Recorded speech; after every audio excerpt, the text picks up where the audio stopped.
as a young professor, when he came back, he was also interested, and at the time there was the Arab nationalist movement, and he was one of the people who wrote and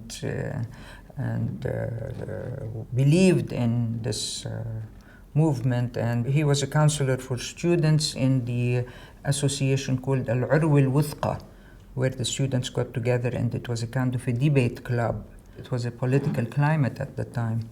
Lebanon, the Arab world was getting its independence, and they were looking to finishing from the mandates and looking to what the future was. And AUB at the time attracted a lot of Arab students because the local university, the national universities, had not been established. Of course, in Egypt there were national universities and as old as AUB, but in most Arab countries there was not much of university education. A lot of people came and studied here, from Iraq, from Syria, from Palestine, from Jordan, from the Gulf, from Sudan, from, well, North Africa not as much because it's English.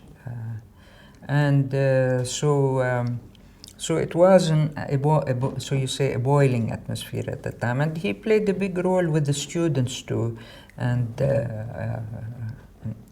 trying to debate the future and where does Arab nationalism fall in our future and things like that. Well, I'll tell you because it still comes to me up to this time when I see the female students now on campus. When we got to campus, we were not allowed to wear pants. We had to be in skirts.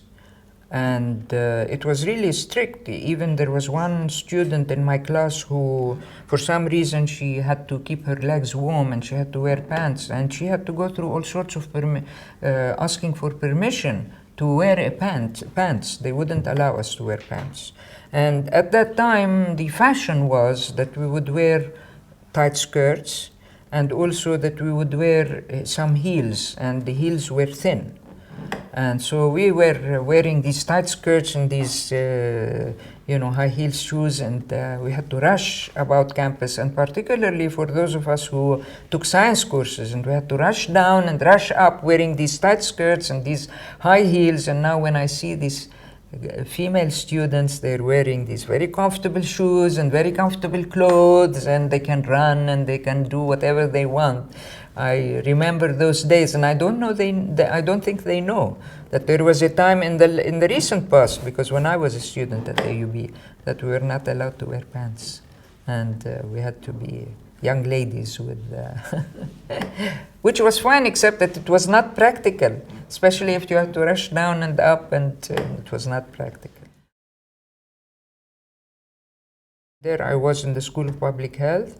It's a discipline that's connected to society, that is concerned about people, and that at the same time needs statisticians to be able to do studies and count what the diseases are and why people are dying and what are the causes of illnesses, etc. And so I found that this is the place where I would like to be.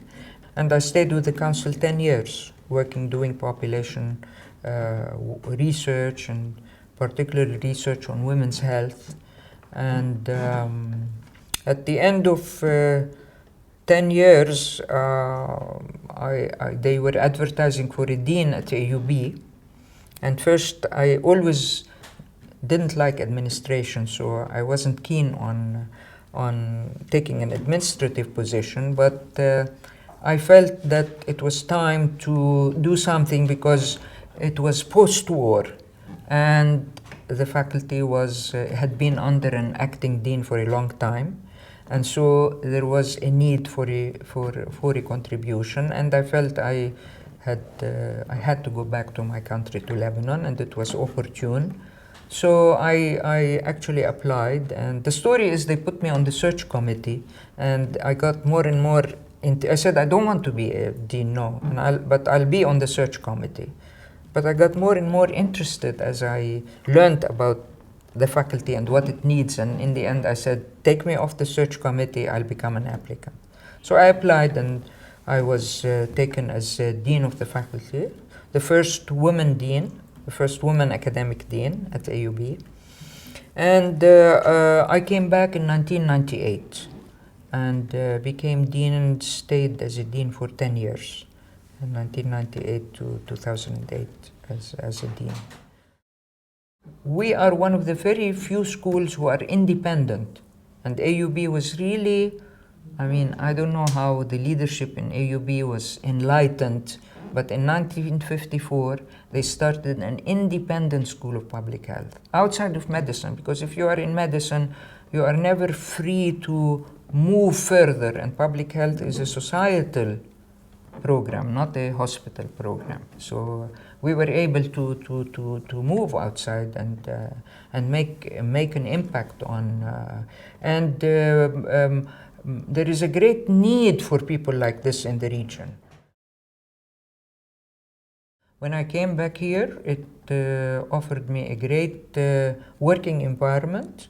And particularly, I would say, what I have said before, is it allowed me to build myself as a researcher. And I think this is, I really think I owe this to the emphasis that AUB puts on research and the support it gives you to do research. Happy 150th AUB, and many happy returns.